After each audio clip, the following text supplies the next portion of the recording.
Start చేసుకుందాం class.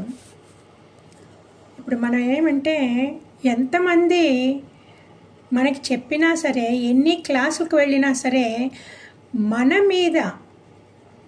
మీద మనకి కాన్ఫిడెన్స్ లేకపోతే ఎన్ని క్లాసులకు వెళ్ళినా సరే అదే వేస్ట్ అన్నమాట. మనం ఏమనుకోవాలంటే నా వల్ల అవుతుంది, నాకు భగవంతుడి కృప కావాలా, నాకు మోక్షం కావాలా అని కాన్ఫిడెంట్గా చెప్పేయాలన్నమాట భగవంతుడితోటి. చాలామంది ఇది చెప్పడానికి హెసిటేట్ చేస్తారు, మనం అది చేయకూడదు. ఇది ఈ సంభాషణ మనకి భగవంతుడికి మధ్యన జరగాలన్నమాట. సో అది ఎవరికి తెలియదు, అందువల్ల మనమేం భయపడక్కర్లేదు వేరే వాళ్ళ కోసం. మనకి కావలసింది భగవంతుడితో అనుబంధం. మనం భగవంతుడితో చెప్పాలా, భగవంతుడా నేను చూశాను, ఈ ప్రపంచమంతా చూశాను, ఈ జీవితంలో ఎన్నో అనుభవించాను, నాకు ఇంకేమీ వద్దు, నాకు కావాల్సింది నువ్వే. ఎలాగో నా మనసుని కల్మషాన్ని తీసేసి, నా మనసులో ఉండే కల్మషాన్ని తీసేసి నన్ను నీలో చేర్చుకో అని డెఫినెట్గా మనం అడగాల. అది నాట్ ఓన్లీ అడగడం, మనకు తెలియాల భగవంతుడు నా ప్రార్థన విన్నాడు, నన్ను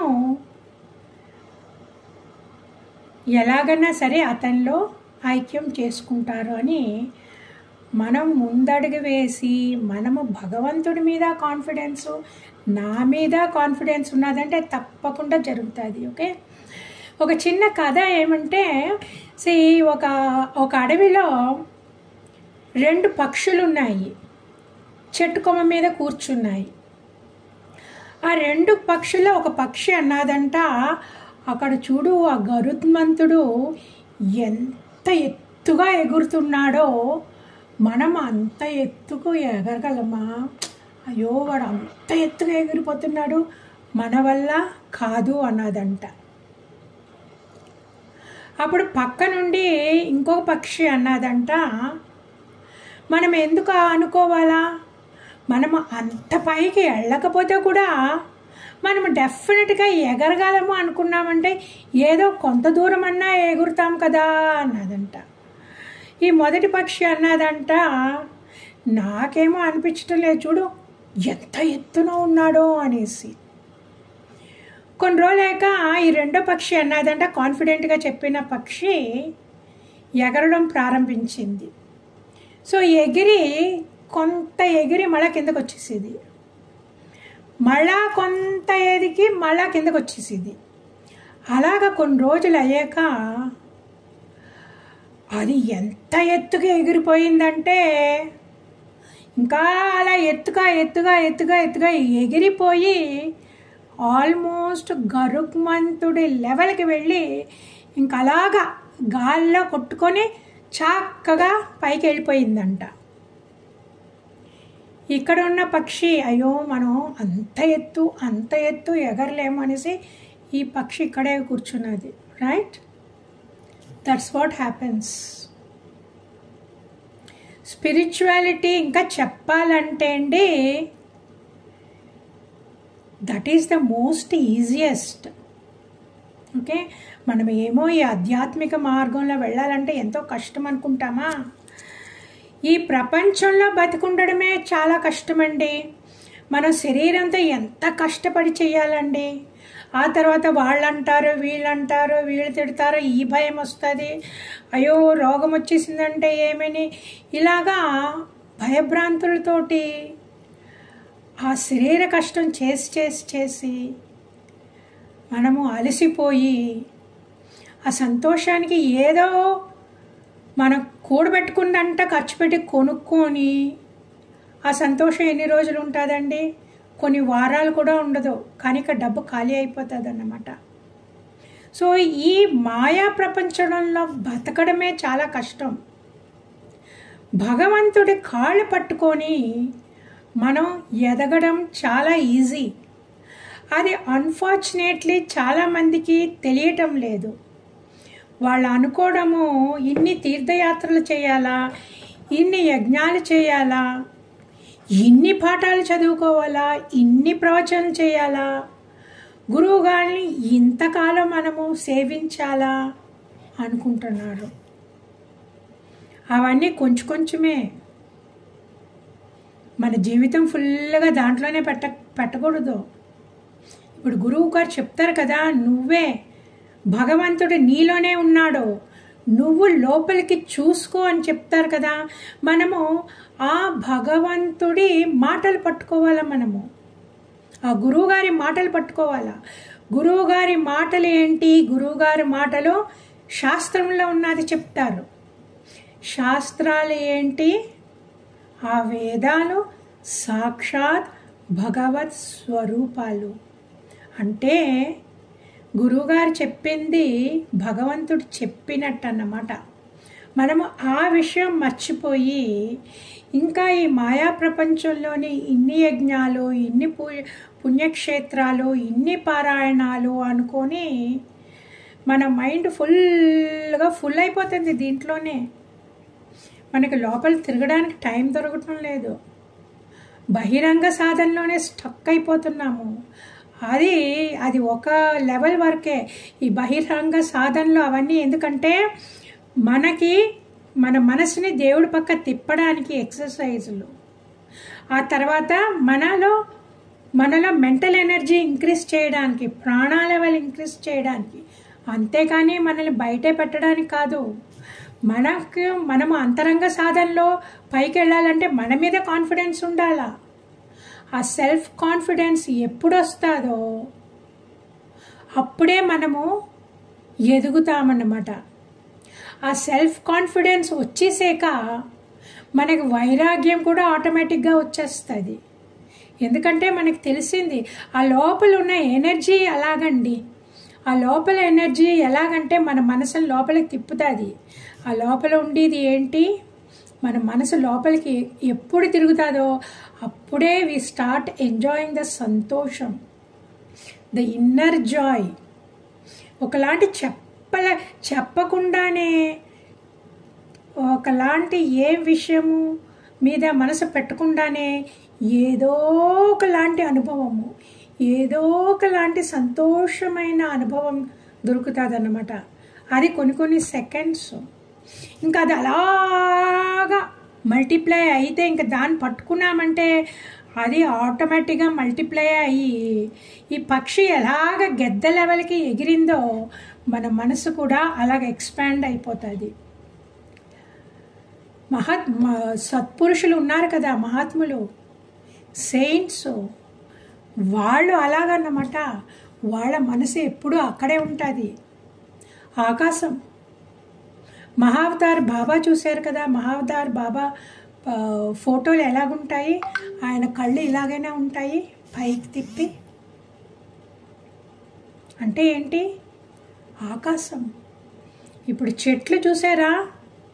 చెట్లు ఆకులు ఎటువైపు తిరిగి ఉంటాయండి? ఆకాశం వైపైనా తిరుగుతాయి.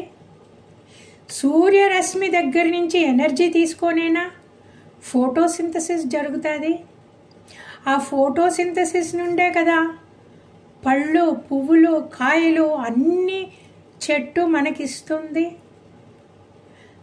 తన స్వధర్మం ఏంటి? తను చెట్టు, పువ్వులు, కాయలు, ఆ పక్షులకి, మృగాలకి నివాస స్థలం అవన్నీ ఇచ్చేది చెట్టు. ఆ చెట్టుకి అంత ఎనర్జీ ఎలాగొచ్చింది? ఫస్ట్ ప్రోగ్రామ్ చేశారు. ఇన్ అడిషన్ టు దట్ ఆకులంతా చూడండి ఆకాశం వైపు తిరుగుంటాయి, సూర్యరశ్మిని తీసుకుంటాయి. సూర్య భగవానుడు ఎవరు? ప్రత్యక్ష భగవంతుడు. రైట్. ఒక 4 రోజులు వర్షం వచ్చేసిందంటే మనం ఎప్పుడు ఎండ వస్తుందా అని కాసుకుంటాము. మన పంటలు పండాలి అంటే సూర్యభగవానుడు ఉండాలా. రైట్. ఇప్పుడు డిప్రెషన్ వచ్చిన వాళ్ళని ఆర్ చెస్ట్ ప్రాబ్లమ్, శ్వాసకోశలో ప్రాబ్లం ఉంటాయి, ఏదేదో రోగాలు ఉంటాయి కదా, వాళ్ళని ఎండలో కూర్చోబెట్టండి. భగవంతుడు సూర్య భగవానుడికి నమస్కారం చేయమని ఆరోగ్యం ఇప్పిస్తే మన ఆరోగ్యం ఎంతో బాగుపడుతుందండి.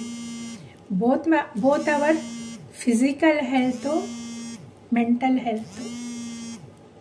మహాత్ములు, సెయింట్స్ ఎప్పుడూ మనసు ఆకాశం మీదే ఉంటుంది.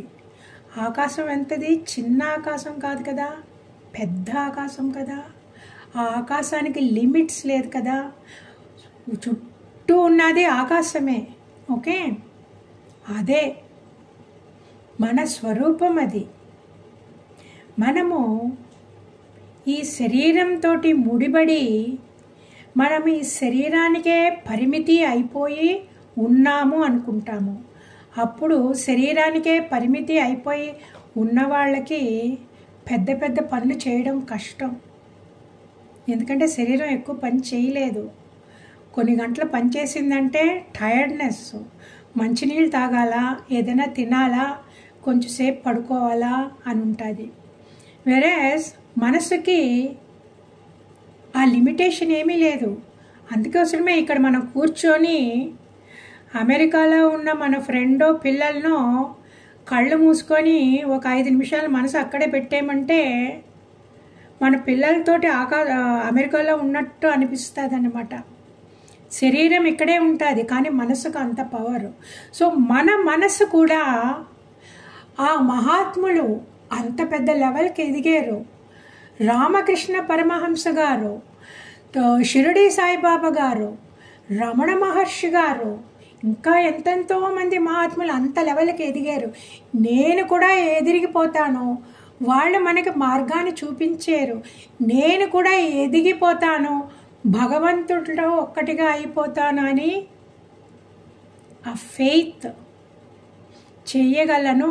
భగవంతుడు నాకు చెయ్యిస్తాడు, భగవంతుడు చెయ్యిస్తాడు.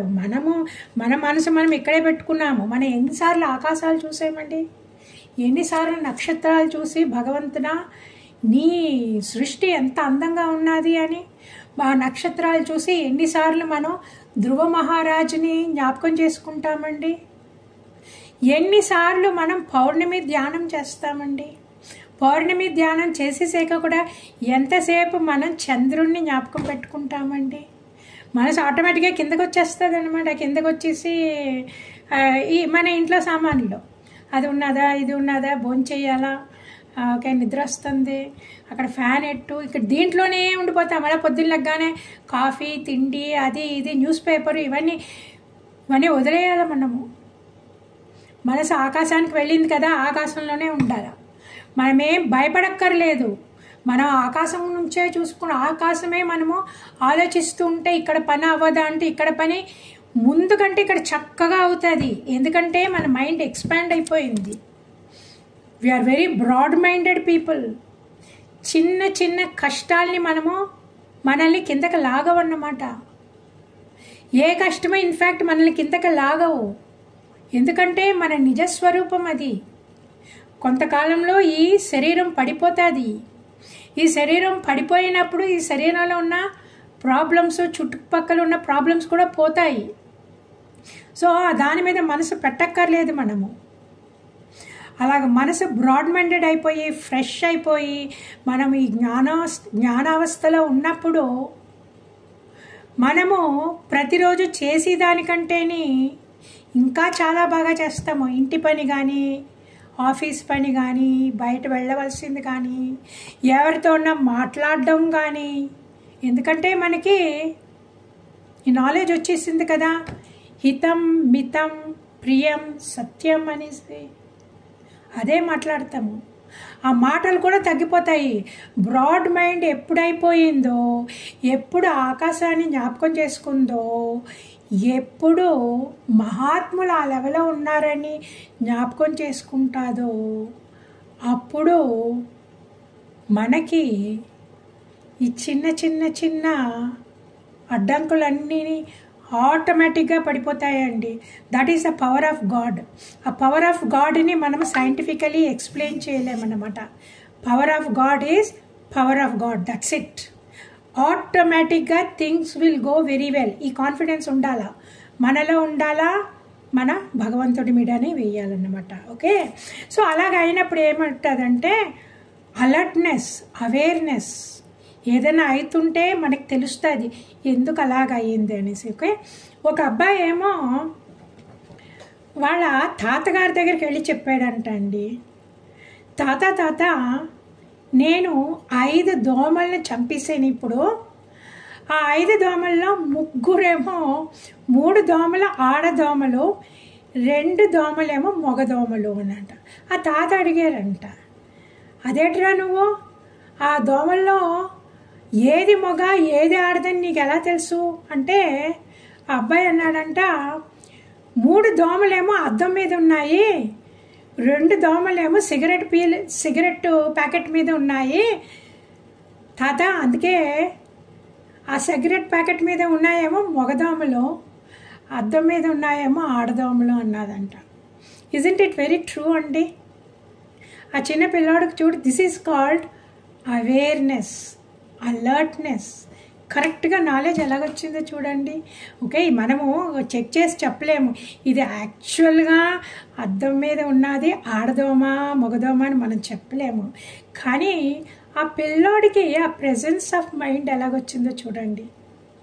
So that boy must have been a genius, alert, very alert. వాళ్ళు యూనో ఠక్ అని జోకులు కొడుతూ ఉంటారన్నమాట, right? Very humorous people, geniuses. వాళ్ళకి మన అందరూ చూసేది ఒక యాంగిల్లో చూస్తాము, బట్ జీనియసెస్ అదే ఇంకొక యాంగిల్లో చూస్తారన్నమాట. That's the difference. ఇది ఎప్పుడు వస్తుంది? మనము ఈ శరీరానికి పరిమితి కాకుండా ఎక్స్పాండ్ ఎప్పుడవుతామో అప్పుడే మనకి ఆ లెవెల్ వస్తుంది అన్నమాట. సో ఈ 2 జ్ఞాపకం పెట్టుకోండి. ఒకటి గరుత్మంతుడి కథ. ఈ 2 పక్షులు గరుత్మంతుడిని చూసి గరుత్మంతుడు లాగా అవ్వాలని ఒక పక్షి మాత్రం చెప్పింది, నేను ఎగురుతాను అని. సో దట్ పక్షి సక్సీడెడ్. అలాగా మనము కూడా ఈ మహాత్ముల్ని చూసాం కదా, విన్నాం కదా. రామకృష్ణ పరమహంస గారిని, ఎవరు తర్వాత రమణ మహర్షి గారిని, వాళ్ళందరూ మనకు చెప్పారు ఏం చేయాలో, అంతా చెప్పిస్తారన్నమాట.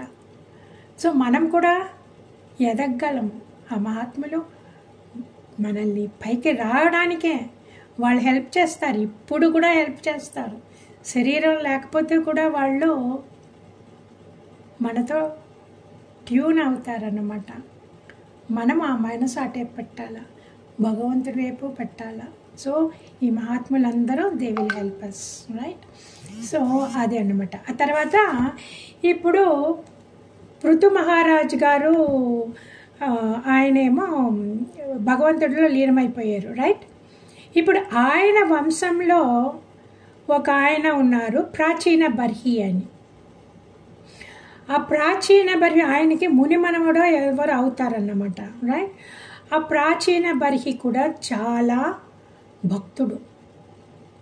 ఎంత భక్తుడు అంటే భగవంతుడికి మనం ఏం చేస్తే భగవంతుడికి ఇష్టమో అదే చేయాలనేసి ఆయన ఎప్పుడు యజ్ఞాలు జరిపించేవారు అన్నమాట.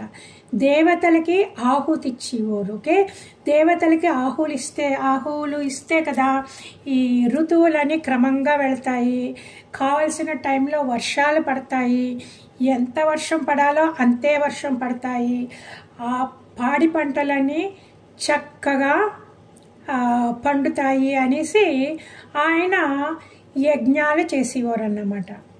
ఆ యజ్ఞాలు చేసి చేసి చేసి ఇంకా ఆయన ఈ ప్రపంచానికే చక్రవర్తి. ఆయన అన్ని చోట్ల యజ్ఞాలు చేయించేవారు అన్నమాట. ఓకే, ఆయనకి 10 మంది పుత్రులు, వారి పేర్లు ప్రచేతాస్ అంటారు, రైట్? ఒక యుక్త వయసు వచ్చాక ప్రాచీన బర్హి మహారాజు తన కుమారులైన ప్రచేతాసుల్ని పిలిచి, ఇప్పుడు మీకు యుక్త వయసు వచ్చింది, మీకు పెళ్లి చేసి రాజ్యం నీకు అప్పగించాలని అనుకున్నాను, మీరు అడవికి వెళ్ళి తపస్సు చేసుకొని రండి అన్నారు. ఎందుకు తపస్సు చేసుకొని రమ్మని ఆ యుక్త వయసులో వాళ్ళని పంపించారు అంటే, వాళ్ళకి ఇంతకాలము రాజభోగాలు అలవాటు. అందరూ ఆయనకి కావాల్సినంత, వాళ్ళ పిల్లలు ఏం పని చేయక్కర్లేదు, బెడ్ అన్నీ క్లీన్ చేస్తారు, రూమ్ క్లీన్ చేస్తారు, భోజనం టైంకి పంచభక్ష పరమాన్నాలు ఉంటాయి, బయటికి వేటకి వెళ్ళాలంటే గుర్రాలు రథాలు రెడీ చేస్తారు. వీళ్ళు చేసే పని ఏమీ లేదు, చక్కగానే ఇవన్నీ అనుభవించడమే. ఆ మధ్య మధ్యలో రాజదర్బారులో డాన్సులు ఉంటాయి, గానాలు ఉంటాయి, ఎన్నెన్నో ఉంటాయి. ఈ రాజకుమారులకు అవన్నీ అనుభవించడం తెలిసే కానీ కష్టపడడం తెలియదు. ఇలాంటి వాళ్ళకి పెళ్లి చేసేసి రాజ్యం అప్పగించేసేయమంటే అది ఎందుకు పనికి రాకుండా పోతుంది ఆ రాజ్యము. అందుకనే ఆ ట్రైనింగ్ కోసం ఆ 10 మందిని ఉన్న వాళ్ళని ఉన్నట్టుగా వాళ్ళ నాన్నగారు పంపించేశారు. నువ్వు వెళ్ళి అడవిలోకి వెళ్ళి తపస్సు చేసుకొని భగవంతుడి దర్శనమయ్యాకనే రండి అనేసి. చూడండి, కట్టుబట్టలతోటి 10 మంది వెళ్ళిపోయారు. సరే అనేసి తండ్రి ఆజ్ఞని శిరహావసించడానికి వాళ్ళు వెళ్ళిపోయారు. వెళ్ళి అడవిలోకి వెళ్ళి వాళ్ళే ఒక మంచి చోటు ఎన్నుకున్నారన్నమాట. మంచి సరోవరం, చుట్టూ పళ్ళ చెట్లు, పళ్ళు పువ్వులు ఉన్న చెట్లు, ఓకే, మంచి చక్కటి గాలి, తర్వాత అందంగా చాలా అందమైన కొలను, దాంట్లో చాలా ఓపెన్ స్పేస్. సో అప్పుడంతా చంద్రుడు అంతా చక్కగా కనపడుతుంది, ఆకాశం చక్కగా కనపడుతుంది, నక్షత్రాలు చక్కగా కనపడతాయి. ఇవన్నీ వెరీ ఇంపార్టెంట్ మన తపస్సు చేయడానికి. ఇవన్నీ చూస్తూ ఉండాలన్నమాట. అందంగా ఉండాలి, నేచర్ క్వైట్గా ఉండాలి. సో వాళ్ళు వెళ్ళి ఎన్నుకొని వాళ్ళే చిన్న చిన్న గుడిసెలు అవన్నీ కట్టుకున్నారు. ఇంకా భోజనం అలవాటు చేసుకున్నారు. అడవిలో ఏమి దొరుకుతారో అయ్యే తెచ్చుకొని దాంట్లోనే వంట వండుకొని దాంతోనే కడుపు నింపుకొని సంతృప్తితో ఉండడం అలవాటు చేసుకున్నారు. ఓకే, ఇప్పుడు నెక్స్ట్ ఏం చేయాలా, ఇవన్నీ రెడీ చేసుకున్నారు. ఏం తినడం, ఎక్కడ పడుకోవడం, అవన్నీ రెడీ చేసేసుకున్నారు. ఇప్పుడు తపస్సు చేయాలి కదా. తపస్సు ఎలాగ చేయడం, వాళ్ళకి తపస్సు చేయడం రాదు. ఓకే, సో వాళ్ళు ఏం చేశారు అంటే, ఇంకా 10 మందిని కూర్చొని భగవంతుడిని ధ్యానం చేయడం మొదలుపెట్టారు. ఆ ధ్యానం చేయడం మొదలుపెట్టిన కొన్ని రోజులకి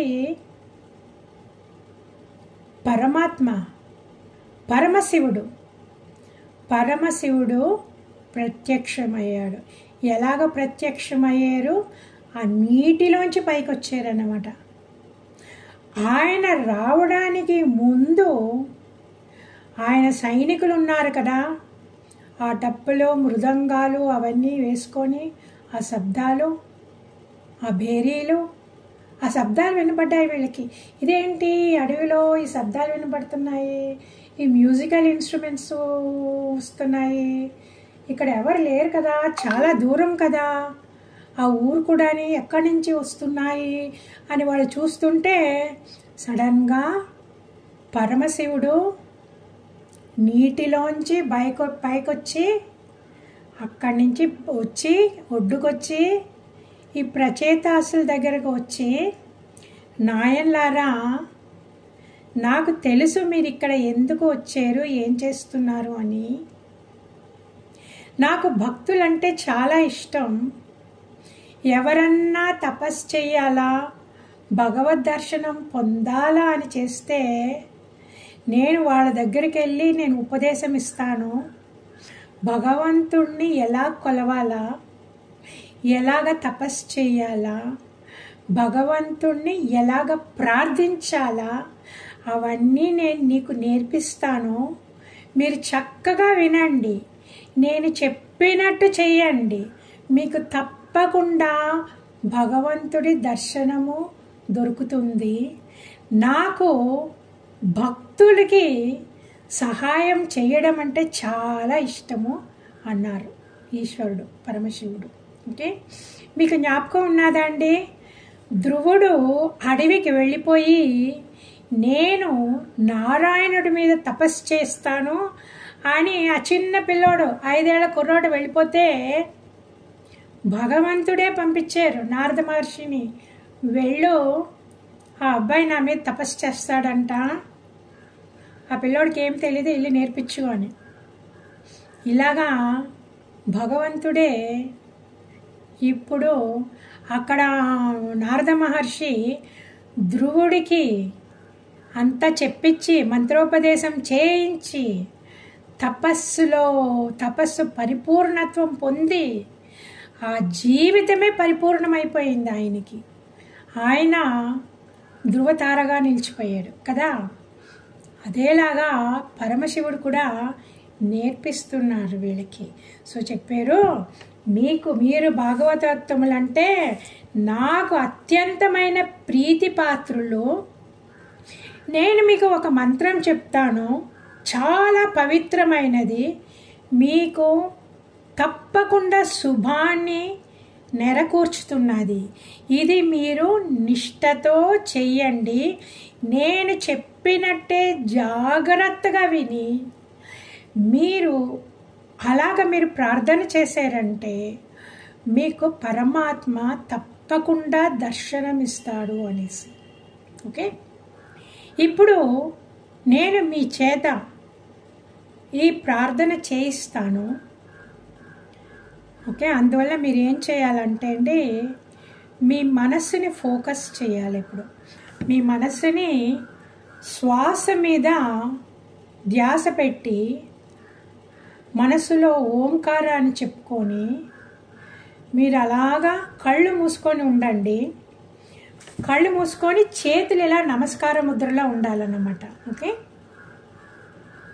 ఇప్పుడు పరమేశ్వరుడు వాళ్ళకి ప్రచేతాస్కి ప్రార్థన చెప్పిస్తున్నారు. ఆ ప్రార్థనే మనము కూడా నేర్చుకొని మనము ఇక్కడి నుంచి ప్రార్థన చెయ్యాల. ఓకే, సో అందువల్ల మీరు మనసు కుదుట పెట్టుకొని శ్వాస మీద ధ్యాస పెడితే మనసు కుదురుకుంటుంది మెల్లగా. ఆ తర్వాత నేను ఇన్స్ట్రక్షన్స్ ఇస్తాను. ఓకే, ఎప్పుడు మీరు చెయ్యి మటుకు ఇలా నమస్కార ముద్రలో పెట్టండి. ఆ మధ్యలో పరమేశ్వరుడు పరమశివుడు ఒక్కొక్కసారి చెప్తాడు, నమస్తే పరమేశ్వర, నీకు పరమాత్మ, నీకు నమస్తే నమస్తే నమస్తే అంటారన్నమాట. అప్పుడు మనం చెయ్యి ఇలాగా పైకెత్తి మనము మనసులో నమస్తే నమస్తే నమస్తే చెప్పాలి. ఓకే, సో ఇప్పుడు మనము పరమశివుడు చెప్పిన ప్రకారము మనము ఆయన్ని ఫాలో అవుదాం. ఓకే, ఒక 3 నిమిషాలు నేను మాట్లాడను, మన మనసు సెటిల్ అవ్వాల. కళ్ళు మూసుకోండి ఇప్పుడు.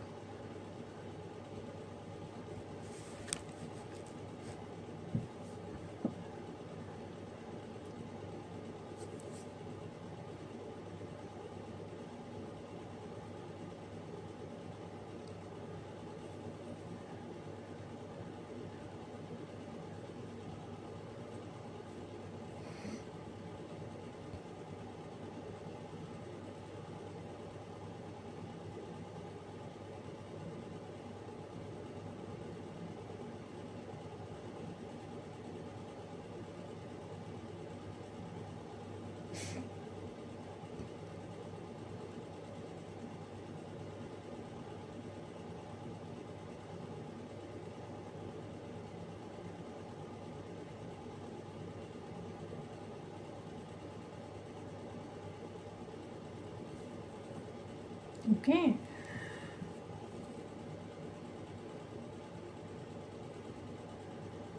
భక్తితో శ్రద్ధతో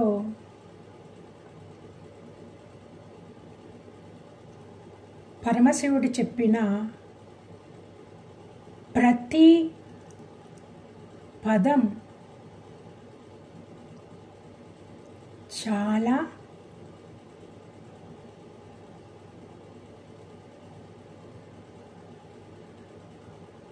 నిష్ఠతో మనము పాటించాల. ఆ మధ్యలో నీకు నా నమస్కారములు అన్నప్పుడు మనం ఆ నమస్కార ముద్రనితో చెయ్యి పైకెత్తాలన్నమాట. పరమాత్మ నీ దర్శనము శ్రేష్ఠులైన ఆత్మజ్ఞానులకు శుభము చేకూర్చును. నీవు సర్వదా పరమానంద స్వరూపుడవు.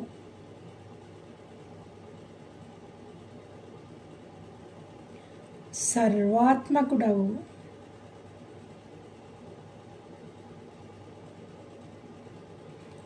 ఆత్మస్వరూపుడవు.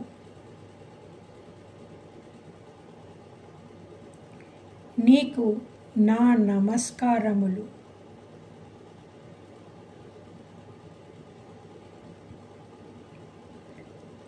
శ్రీహరి, నీవు సమస్త సృష్టికి మూలకారకుడవు.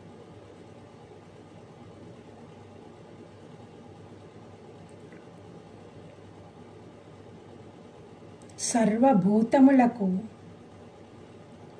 సర్వేంద్రియములకు నీవే నియంతవు.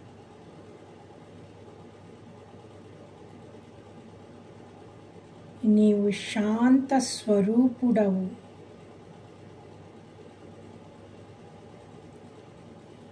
నిర్వికారుడవు.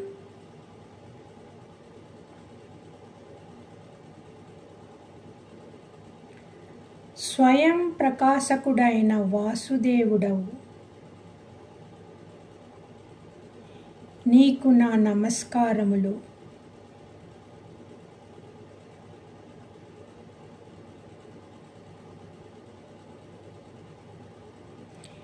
నీవు అవ్యక్త స్వరూపుడవు.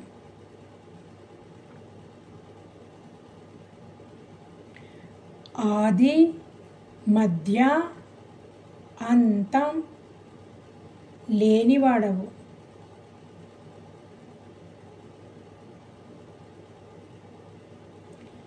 లోకములను నీలోనే లీనమనర్చుకున్నట్టి సంకర్షణుడు.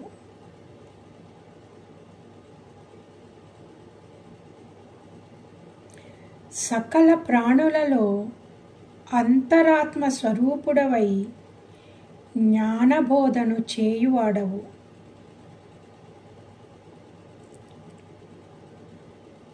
నీకు నా నమస్కారములు.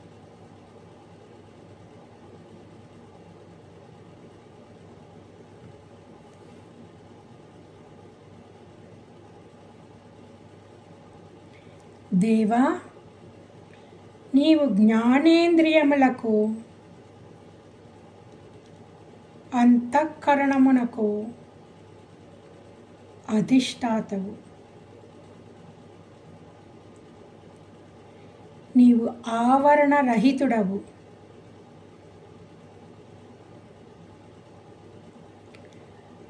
అజ్ఞానమనే అంధకారమును పారద్రోలునట్టి సూర్యుడవు.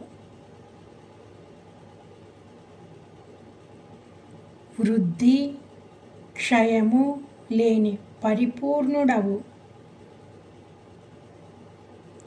నీకు నా పదే పదే నమస్కారములు.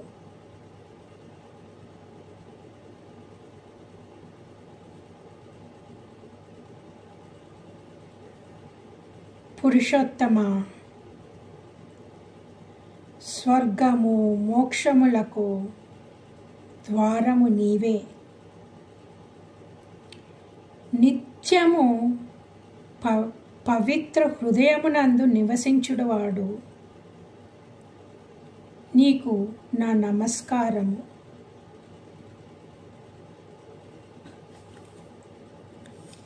దివ్య పరాక్రమ శోభితుడవు.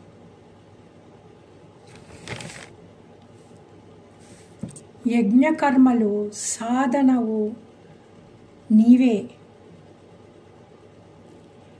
నీవే అగ్నిహోత్రుడవు, నీకు నా నమస్కారము.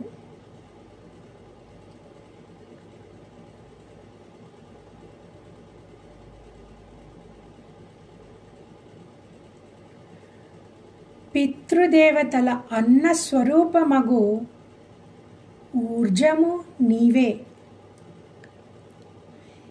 దేవతల అన్న స్వరూపమగు ఇషా నీవే, అందరికీ పోషకుడగు చంద్రుడువు నీవే, వేదత్రయమునకు ప్రభువు నీవే,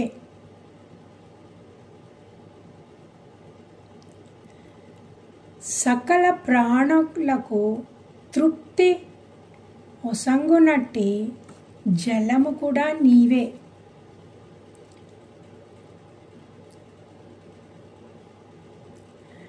సమస్త ప్రాణుల దేహములు పృథ్వీ విరాట్ పురుషుడవు నీవే,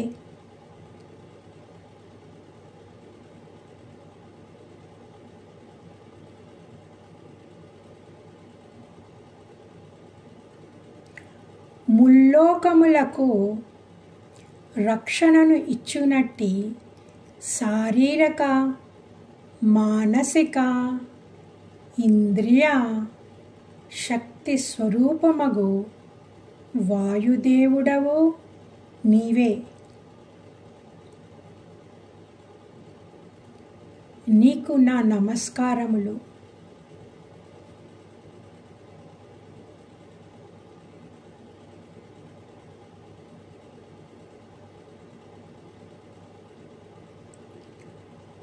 గుణముల చేత శబ్దముల చేత సమస్త పదార్థ జ్ఞానము కలిగించుడాడువు నీవే,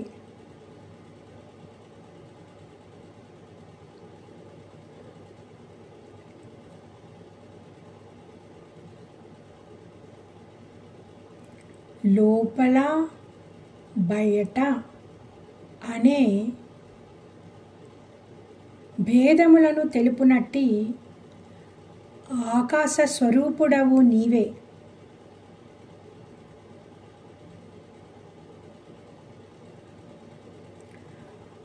పుణ్యకర్మల ఫలితముగా ప్రాప్తించు పరమ తేజోమయమైన స్వర్గము వైకుంఠలోకములు కూడా నీవే,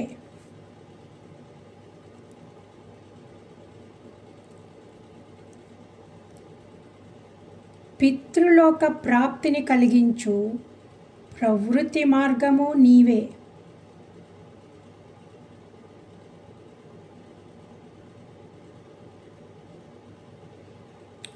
ఉత్తమ లోక ప్రాప్తికి సాధనమైన నివృత్తి మార్గము కూడా నీవే,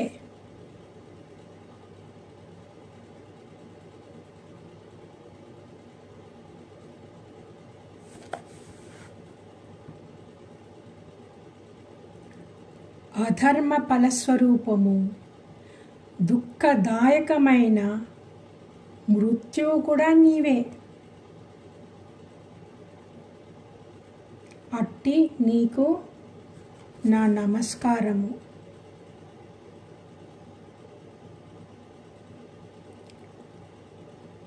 జగన్నాథ, నీవు పురాణ పురుషుడవు,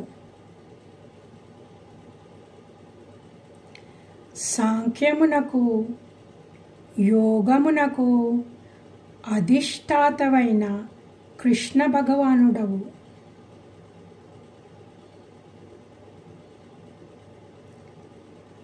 జీవుని మనోరథములను ఈడేర్చువాడవు,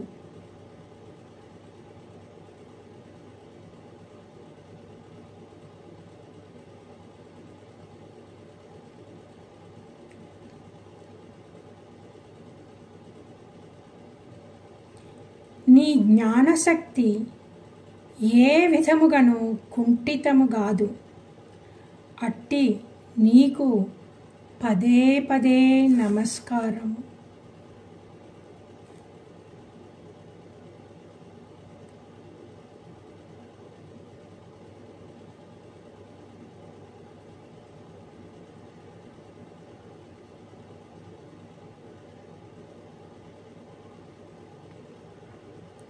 నీవే కర్త కరణము కర్మ. అహంకారమునకు అధిష్టాతి అయిన రుద్రుడవు నీవు. నీవే జ్ఞానశక్తి, నీవే క్రియాశక్తి. నీ నుండే 4 రకములైన వాక్కులు వ్యక్తమగును.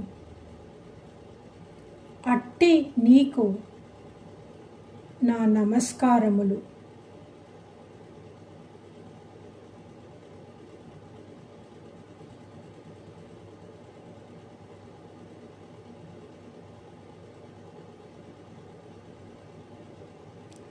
ప్రభు, భక్తులు నీ దివ్య స్వరూపము, భక్తులకు నీ దివ్య స్వరూపము అత్యంత ప్రియమైనది. భక్తుల ఆరాధనల అన్నీను నీ దర్శన భాగ్యము కొరకే.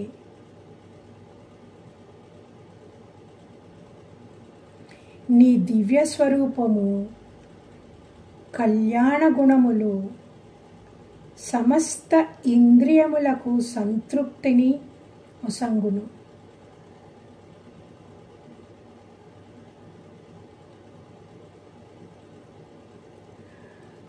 అట్టి మహిమాన్వితమైన నీ స్వరూపమును దర్శించుటకై మేము నిరీక్షించుచున్నాము. మాకు దర్శనము ఇమ్ము.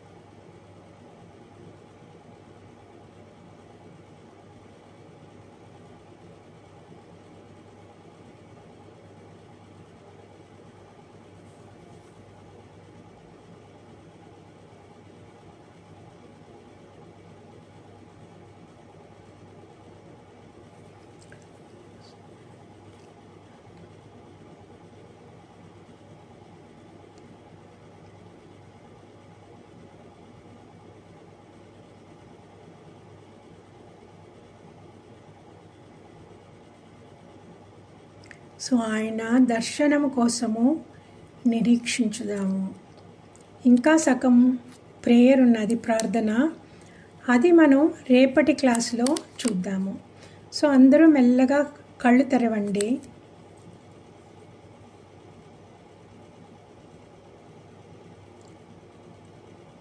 ఓకే. సో ఇప్పుడు ఏమంటే, ఈ ప్రార్థన ఎలాగున్నదంటే,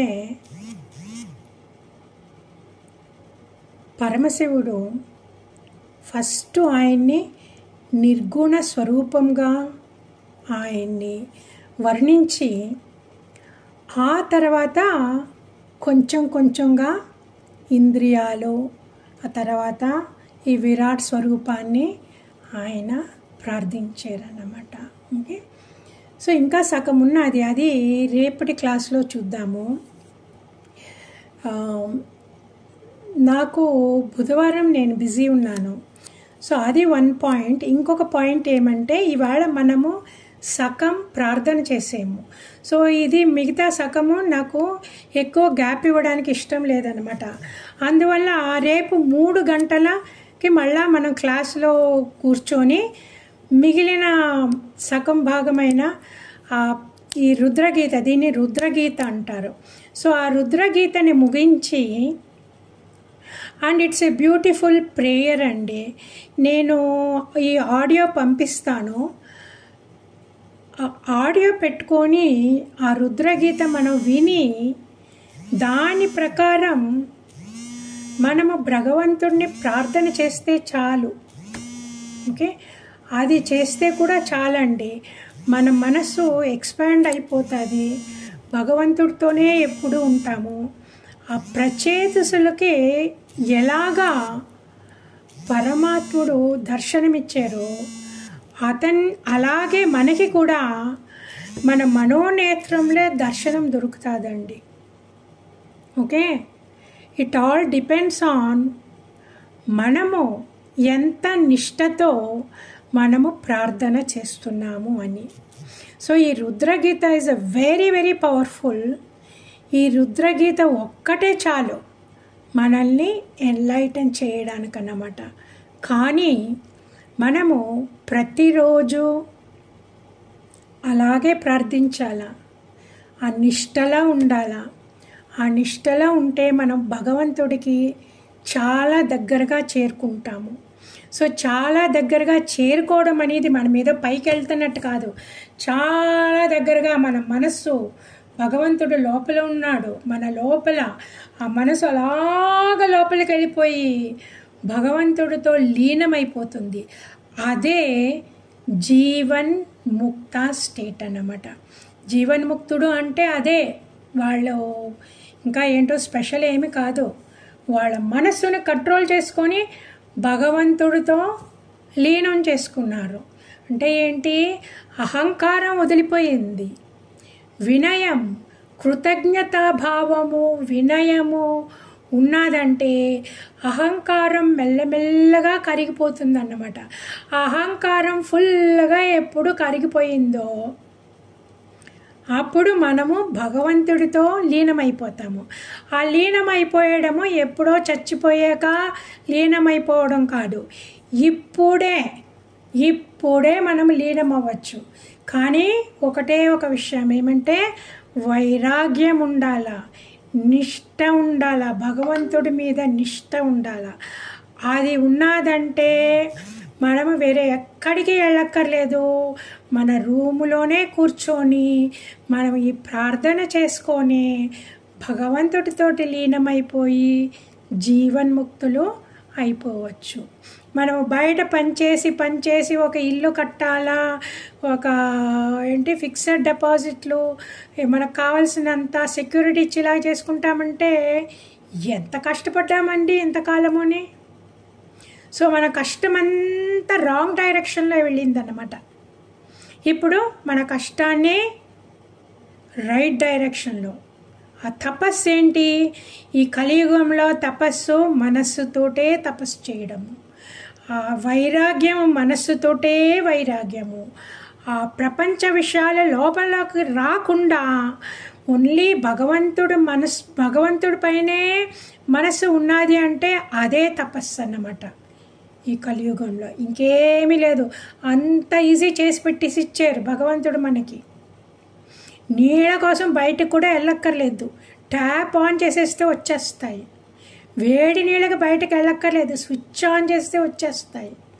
అంత చక్కగా మనకి ఎందుకు చేశారు అంటే మనుషులు వాళ్ళ జీవితకాలం అంతా ఈ పంటలు పండించుకోవడానికి, సామాన్లు తెచ్చుకోవడానికి, కట్టెలు తెచ్చుకోవడానికి, నీళ్లు తెచ్చుకోవడానికి, అవన్నీ తెచ్చుకొని శరీర పోషణకే అయిపోతుంది.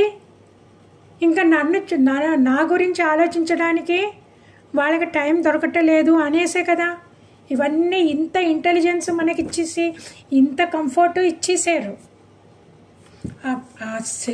ఆ టైంని మనం ఉపయోగించుకోవాలి. అంత టైం మిగిలిపోయింది మనకి, బోల్డ్ అంత టైం ఉన్నది. 1 గంటలో మనము వంట చేసేసి అన్ని గిన్నెలో పెట్టి పైన పెట్టేయచ్చు అన్నమాట, డైనింగ్ టేబుల్ మీద పెట్టేయచ్చు. మనం ఇంకేం ఆలోచించలేదు. అంత బోల్డ్ అంత టైం మిగిలిపోయింది మనకి. అనవసరమైన మాటలు, అనవసరమైన విషయాల్ని మీదకి మనసు వెళ్ళకూడదు. మనసు ఎప్పుడు పరమశివుడు ఎలాగ చెప్పారో, భగవంతుని ఎలాగ ప్రార్థించాలో, ఎలాగ ప్రార్థిస్తే మనకి భగవద్ దర్శనం దొరుకుతుందో మనం అది పట్టుకోవాలి, గట్టిగా పట్టుకోవాలన్నమాట. ఓకే, అది చేయండి. ఈ first half please practice it. ఇవాళ సాయంకాలం వస్తుంది యూట్యూబ్లో. సో ప్రాక్టీస్ చేసుకొని రండి. రేపు మళ్ళా 3 గంటలకి మనం కలుద్దాము. కలిసి మిగతా హాఫ్ రుద్రగీత కూడా మనం ముగించి మనం అది ప్రాక్టీస్ చేసి భగవంతుడి దర్శనము మనోనేత్రంలో మనం పొందవచ్చు. ఓకే, నమస్కారం. ఓం సర్వే భవంతు సుఖినః, సర్వే సంతు నిరామయా, సర్వే భద్రాణి పశ్యంతు, మా కశ్చిత్ దుఃఖభాగ్ భవేత్. ఓం శాంతి శాంతి శాంతి. హరి ఓం. శ్రీ గురుభ్యో నమః. హరి ఓం. సో థ్యాంక్ యూ అండి. రేపు మళ్ళా మనం కలుద్దాం. Thank you very much. Hari ఓం. ఏదైనా డౌట్స్ ఏమైనా ఉన్నాయా అండి?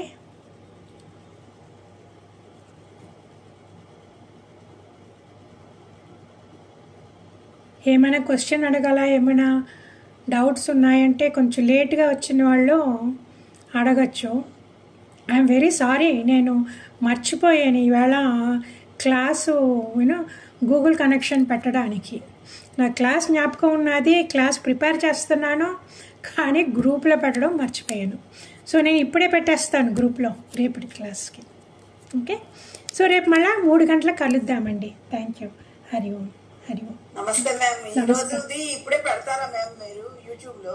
సాయంకాలం వస్తుందండి, నేను ఆయన పంపిస్తాను, ఆయన యూట్యూబ్లో పెడతారు. అలాగే మ్యామ్. ఏం లేదు, నేను బయటకు వెళ్ళాను డాక్టర్ గారి దగ్గరికి, అందుకనే లేట్ అయిపోయింది మా అల్లుడి గారికి. ఓకే, నేను మర్చిపోయాను నేను పెట్టడం, అందువల్ల చాలామందికి తెలియలేదు. సో నేను ఇప్పుడు ఆయనకు పంపిస్తాను, ఆయనేమో స్కూల్లో పనిచేస్తారు.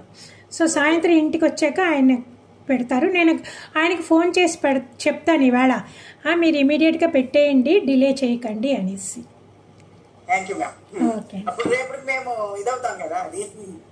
మీరు వినండి, వచ్చాక విని మళ్ళీ రేపు పొద్దున కూడా నేను క్లాస్కి రాకముందు వినండి, అప్పుడు కంటిన్యూషన్ ఉంటుంది.